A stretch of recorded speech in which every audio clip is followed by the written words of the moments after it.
मैं श्रद्धांजलि सिंह। अभी तक हम लोगों ने हिंदी व्याकरण में स्वर वर्ण पढ़े, उनके भेद पढ़े और व्यंजन वर्ण एवं उनके भी भेद पढ़े उच्चारण स्थिति के आधार पर। अब हम पढ़ेंगे घोषत्व के आधार पर व्यंजन वर्णों के और स्वर वर्णों के भेद और प्राणवायु के आधार पर स्वर एवं व्यंजन वर्णों के भेद।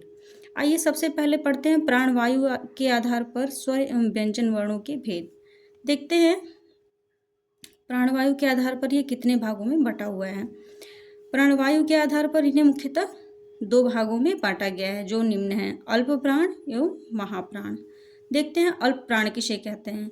वे वर्ण जिनके उच्चारण में कम वायु की आवश्यकता होती है उन्हें अल्प प्राण कहते हैं, या कह सकते हैं जिनके उच्चारण में कम हवा निकलती है मुख से उन्हें अल्प प्राण व्यंजन कहते हैं।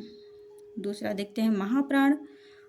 ये वे वर्ण होते हैं जिनके उच्चारण में अधिक वायु की आवश्यकता होती है, या कह सकते हैं कि जिनके उच्चारण के दौरान हमारे मुख से अधिक वायु निकलती है उन्हें महाप्राण कहते हैं। व्यंजन वर्णों में प्रत्येक वर्ग का पहला, तीसरा और पांचवा वर्ण जो है वो अल्प प्राण होता है, जबकि दूसरा और चौथा वर्ण महाप्राण होता है। जैसे जब हम ख और घ के उच्चारण करते हैं तो देखते हैं ख कहने में हवा ज़्यादा निकलती है और ज़्यादा समय में बोलते हैं इसको घ, और जब हम क, ग, अंग इसका उच्चारण करते हैं तो ये इसके उच्चारण के दौरान कम हवा निकलती है, कम हवा की आवश्यकता पड़ती है। ऐसे ही च, ज, य इनके उच्चारण के दौरान कम हवा निकलती है मुख से।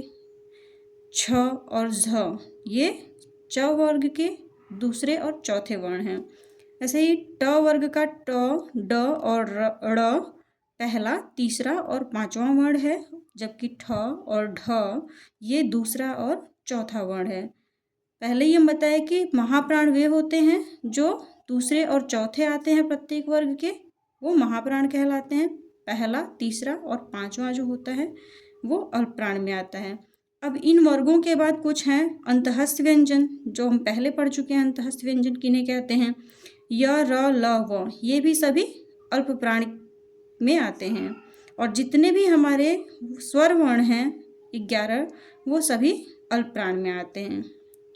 और जो उष्म व्यंजन हैं जैसे बड़ा श, षट्कोण स, छोटा स और ह ये सभी महाप्राण व्यंजन में आते हैं। अब देखते हैं एक बार इसको शॉर्टकट में देख लेते हैं। सभी वर्ग के 1, 2 और 3 मतलब पहले, तीसरे और पांचवें नंबर पे जो वर्ण आते हैं उन और अंतःस्थ व्यंजन और सभी स्वर मिला के क्या हैं, अल्प प्राण हैं। सभी वर्ग के दूसरे, चौथे और सारे उष्म व्यंजन जो हैं बड़ा स, षट्कोण स, छोटा स और ह ये महाप्राण कहलाते हैं। देख लेते हैं कुछ और अल्प प्राण और महाप्राण के बारे में। वर्गीय व्यंजनों का पहला, तीसरा और पांचवा वर्ण जैसा कि ऊपर ही हम बता चुके हैं अल्प प्राण होते हैं। अंतःस्थ व्यंजन भी अल्प प्राण होते हैं। सभी स्वर वर्ण भी अल्प प्राण होते हैं। महाप्राण के कुछ पहचान, वर्गीय व्यंजनों का दूसरा और चौथा वर्ण ये भी हम पहले पढ़ लिए, महाप्राण होते हैं, और सभी उष्म व्यंजन महाप्राण होते हैं। आइए देखते हैं घोषत्व या स्वर तंत्रियों के झंकृत होने के आधार पर वर्णों के भेद। प्रत्येक वर्ण के उच्चारण में स्वर तंत्रियां एक समान रूप से झंकृत नहीं होती हैं। कुछ वर्णों के उच्चारण में स्वर तंत्रियां अधिक झंकृत होती हैं तो कुछ वर्णों के उच्चारण में कम झंकृत होती हैं। अतः घोषत्व के आधार पर वर्णों को दो भागों में बांटा गया है। पहला है सघोष जिसे घोष भी कहते हैं, और दूसरा है अघोष। आइए देखते हैं सघोष और अघोष का क्या मतलब है।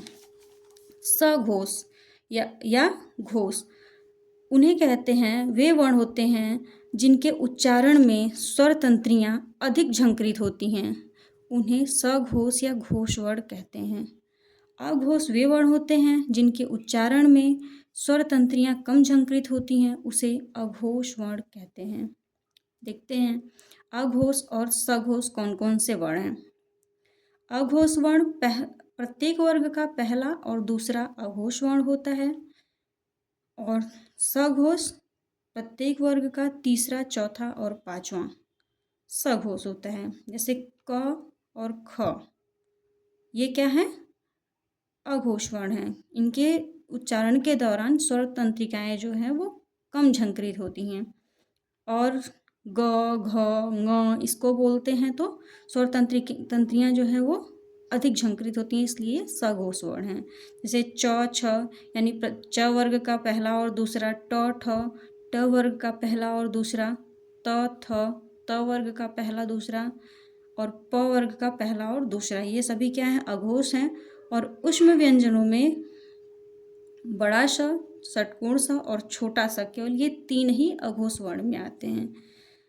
जबकि इधर तीसरा, चौथा और पांचवा प्रत्येक वर्ग का सघोष वर्ण होता है। और जितने भी अंतःस्थ व्यंजन हैं य, र, ल, व और ऊष्म व्यंजन का ह भी सघोष वर्ण में आता है। तो कह सकते हैं कि वर्गीय व्यंजनों का पहला और दूसरा वर्ण एवं श, स और षटकोण स अघोष होते हैं, जबकि वर्गीय व्यंजनों का तीसरा, चौथा और पांचवा वर्ण सघोष होता है। य, र, ल, व ये जो अंतःस्थ व्यंजन हैं एवं ह सघोष होते हैं। सभी स्वर वर्ण सघोष एवं अल्पप्राण होते हैं। स्वर वर्ण सघोष तो होते ही हैं, सभी अल्पप्राण भी होते हैं। कुछ महत्वपूर्ण तथ्य देख लेते हैं। वर्णों के उच्चारण स्थान के आधार पर इनको, और जैसे अ और आ को कंठ स्वर कहते हैं। कंठ स्वर तो अ, आ हो गए, और कंठ व्यंजन देखते हैं किन्हें कहते हैं। क वर्ग के जितने भी वर्ण हैं वो सभी कंठ व्यंजन कहलाते हैं। जैसे क, ख, ग, घ, अंग एवं ह भी कंठ वर्ण में आता है। जब इनका उच्चारण हम करते हैं तो हमें कंठ का सहारा लेना पड़ता है। आइए देखते हैं तालव्य स्वर। तालव्य मतलब जिसमें जिह्वा तालु को छूती है। जैसे ई। इसमें ई और ई का उच्चारण हम तालु के सहायता से करते हैं, और ये तालव्य स्वर हैं। तालव्य व्यंजन देखते हैं। च वर्ग यानी च, छ, ज, झ और इय, ये सभी क्या है? तालव्य व्यंजन कहे जाते हैं। य और बड़ा श भी तालव्य व्यंजन में आता है। मूर्धन्य किसे कहते हैं? मूर्धन्य स्वर में केवल री आता है, जबकि मूर्धन्य व्यंजन में ट वर्ग के सभी वर्ण आते हैं, और र एवं षटकोण स भी मूर्धन्य व्यंजन की श्रेणी में आता है। आइए देखते हैं ओष्ठ्य। जिन वर्णों के उच्चारण में ओठ की सहायता लेनी पड़ती है उन्हें ओष्ठ्य स्वर और ओष्ठ्य व्यंजन कहते हैं। ओष्ठ्य स्वर में ऊ और ऊ, जब हम ऊ का उच्चारण करते हैं तो देखते हैं कि हमारा ओठ जो है आगे की तरफ निकल जाता है, और प, फ, ब, भ, म इनका उच्चारण करने में ऊपर और नीचे के दोनों होठ एक दूसरे को स्पर्श करते हैं। अब कंठ तालव्य किसे कहते हैं? कंठ तालव्य है ए और ए। ये केवल 2 स्वर वर्ण हैं जो कि कंठ तालव्य कहे जाते हैं।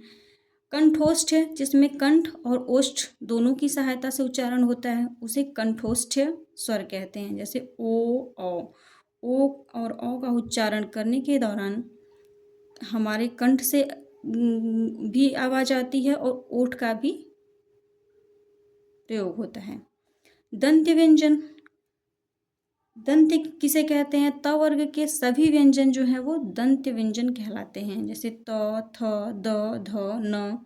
ल एवं स को भी दंत्य व्यंजन कहते हैं, क्योंकि जब हम ल और स का उच्चारण करते हैं तो हमारी जिह्वा दांतों से को छूती हुई जाती है।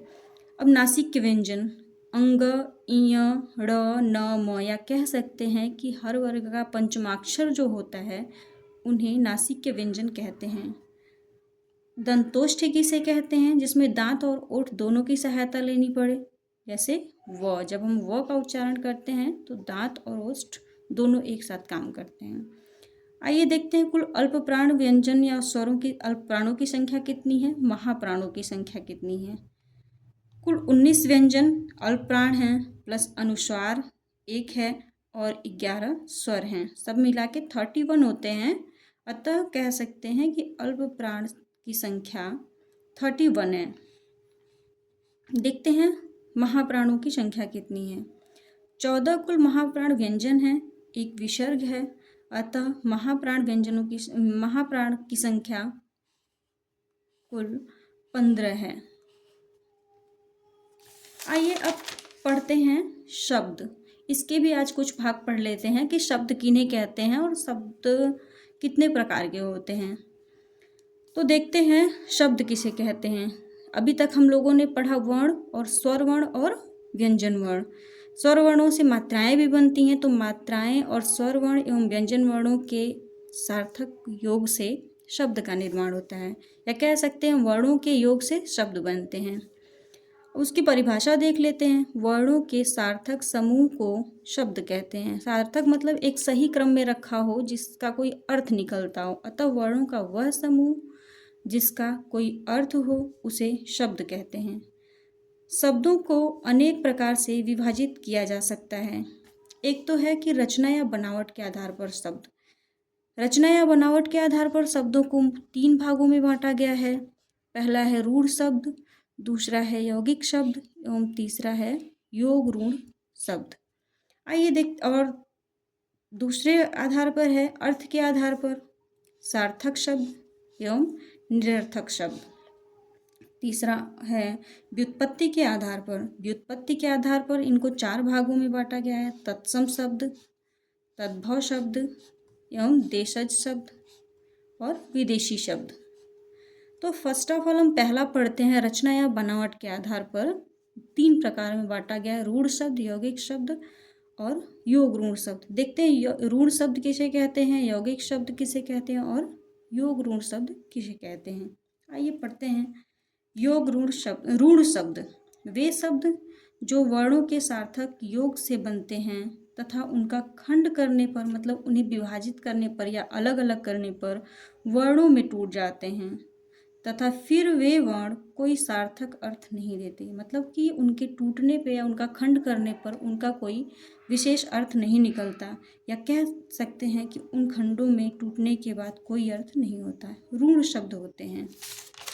एग्जाम्पल देख लेते हैं। नल। अब नल को जब हम तोड़ते हैं, अलग अलग करेंगे, इसका खंड करेंगे तो न प्लस ल हो जाएगा।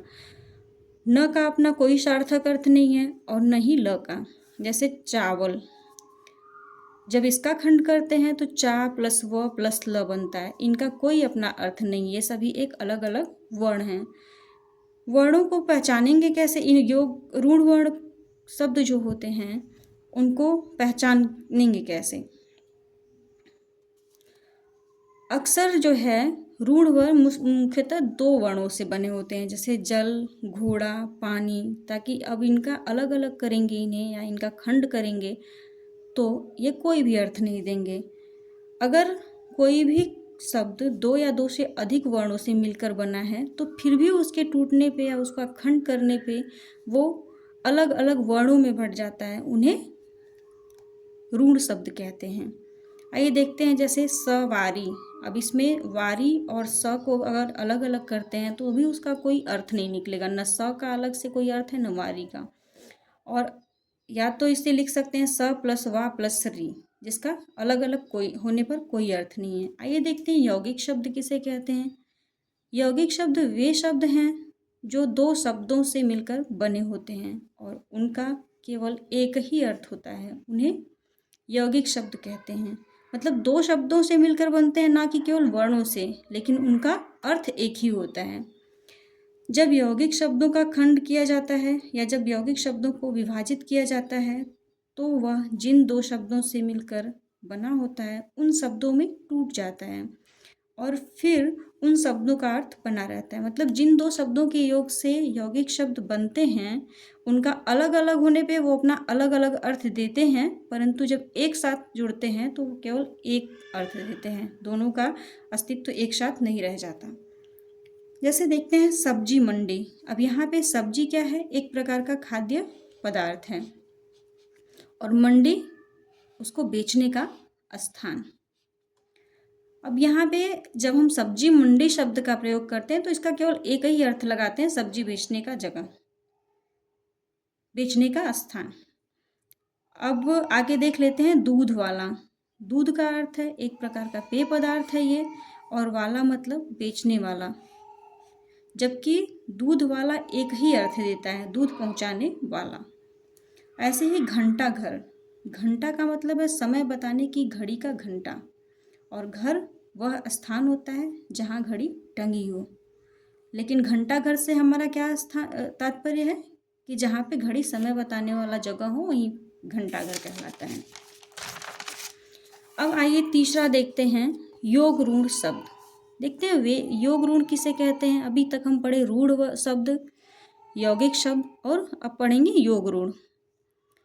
वे शब्द जो दो या दो से अधिक शब्दों से मिलकर बने होते हैं तथा दोनों शब्द मिलकर एक से अधिक अर्थ देते हैं, परंतु उनमें से केवल एक ही अर्थ को लिया जाए और अन्य अर्थ को छोड़ दिया जाता है, उसे योग ऋण शब्द कहते हैं। या हम कह सकते हैं एक से अधिक अर्थ देता है परंतु हम एक अर्थ को ही मानते हैं या लेते हैं। जैसे उदाहरण है इसका लंबोदर। लंबोदर अर्थात लंबा हो उदर जिसका। हम जानते हैं कि लंबा उदर किसी का भी हो सकता है। जैसे लंबा मतलब होता है बड़ा या निकला हुआ, उदर मतलब होता है पेट। लेकिन अगर किसी भी आदमी का पेट बाहर निकला हो तो हम उसे लंबोदर की संज्ञा नहीं दे सकते। लंबोदर की संज्ञा हम केवल और केवल गणेश जी को ही देते हैं। इसलिए ये योग ऋण है, क्योंकि ये शब्द जो है लंबा पेट जिसका भी हो उसे भी लंबोदर नहीं कह सकते। ये एक फिक्स है कि लंबोदर गणेश जी को ही कहा जाता है। ऐसे ही है पंकज। अब पंक प्लस ज, अब दोनों के अर्थ अलग अलग हैं। पंक मतलब होता है कीचड़, ज मतलब होता है जन्म लेने वाला, अर्थात पंकज मतलब हुआ कीचड़ में उत्पन्न होने वाला। जबकि जल में कई चीज़ें उत्पन्न होती हैं, जैसे शैवाल, कुमुदनी, मछली भी जल में रहती है, परंतु हमने पंकज का केवल एक ही अर्थ लिया है, कमल।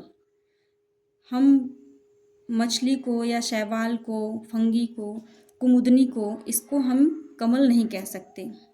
ऐसे ही है वीणा पाणी। अब वीणा पाणी का अर्थ हम माँ सरस्वती से लेते हैं, जबकि वीणा मतलब होता है, वीणा एक वाद्य यंत्र है, जबकि पाणी मतलब होता है हाथ। तो इसका हम अर्थ तो कई लगा सकते हैं।